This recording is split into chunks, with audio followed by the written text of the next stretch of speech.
Hi, I'm Erik Wind, president of GeoData Plus. I want to start by saying I hope that everyone that is watching is healthy, safe, supplied with everything you need, and of course, you and your families are well occupied.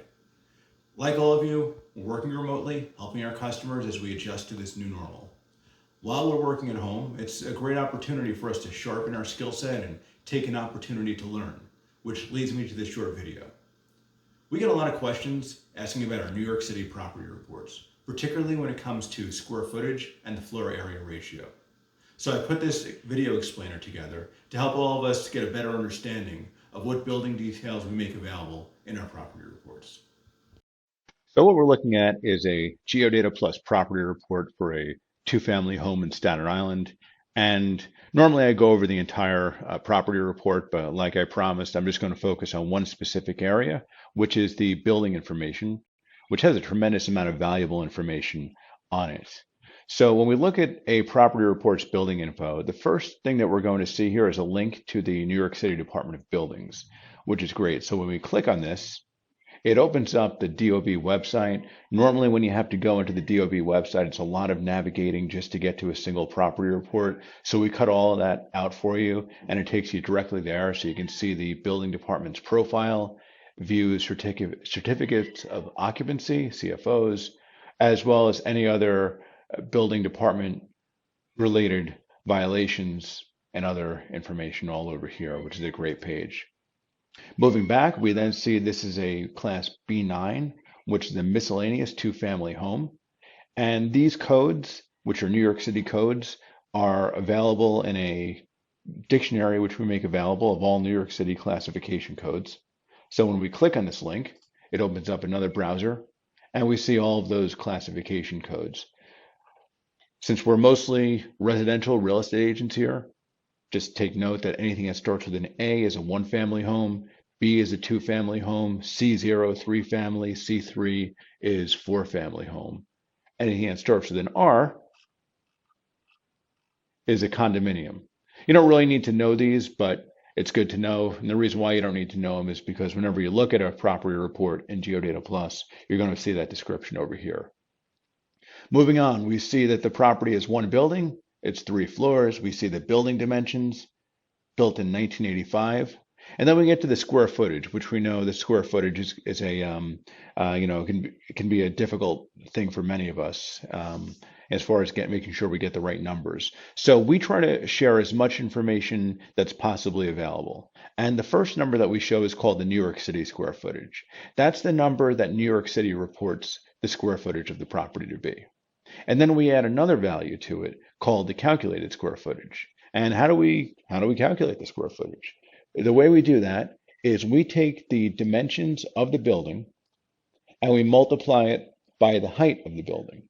Now, of course, that's going to have some accuracy issues also because the property, it makes assumptions that the property is the same dimensions in every floor, doesn't consider basements or anything like that. So we're not saying that's, obviously 100% accurate, but we also know that the New York City square footage is also not 100% accurate all the time. So we share both with you. And generally speaking, the closer those two numbers are to each other, well, the more likely it is that the New York City square footage is correct. We always recommend you do your own due diligence as well. But again, we make whatever information available to you in this property report. This link over here, square footage details, if we click on it, it'll show you how much of that New York City square footage is residential versus office, retail, parking. Since this is obviously just a residential property, that full 2,078 square feet is going to be all residential. By the way, going back to the New York City versus calculated square footage, if you forget what I told you in this video, you can just put your mouse over these question marks and it'll give you the descriptions of what the square footages are as I just did. Next is the floor area ratio, FAR, F-A-R. And we see that the floor area ratio of this is 0.77. And how is that calculated? The floor area ratio is the relationship between the square footage of the property, the building square footage, versus the square footage of the lot, which we see over here, 2,702. So we come to that number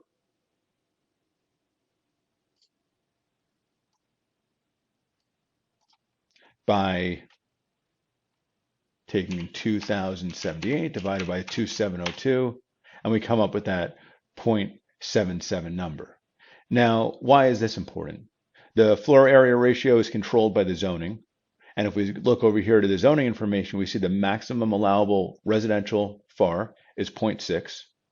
So we see that the size of the building is actually a little larger than what the typical zoning for this property would be, probably because it was built before those zoning regulations were in place, or maybe there was some other allowance made on the property.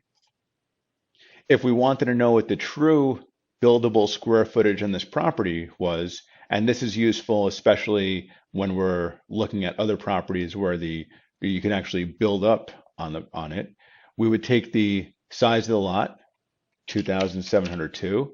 We would multiply it by the maximum FAR of 0.6. And we would see that the maximum buildable square footage on the property would typically be 1,621. I just switched screens because I thought I would find a better example of one where you can build on it. So the new property report that I'm looking at shows a lot area of 5,000, a New York City square footage of 2,000, and once again, a maximum floor area ratio of 0.6. So if we run the numbers in this one, 5,000 lot size times 0.6, we see that the maximum buildable square footage is 3,000 square feet. The current square footage of this property is 2,000 square feet. So if you're ever talking to a buyer who asks you questions such as, can I expand upon this property? Now you know, you just go into GeoData Plus, you take a look at the actual floor area ratio, you look at the maximum allowable floor area ratio, and you can run the calculations that way. Obviously, if you need a refresher on that, we have this video. You could always contact us and we can go over with you as well. So rounding out the rest of the property report, we see this property is 2 units, which makes sense because this one is also a 2-family home, both of which are residential. We see that there's a garage in the property. We see some additional basement details, as well as the proximity type. We see that this property is being that it's a 2-family frame, we see that it's a detached property. I hope you found this video helpful. We'll be making more like this, helping to make you better informed about the property data you rely on every day. If you have anything specific you'd like me to talk about, please email me at eric@geodataplus.com. Please stay positive, stay strong, and we'll all get through this better than before. Dad, can I turn off? Go for it.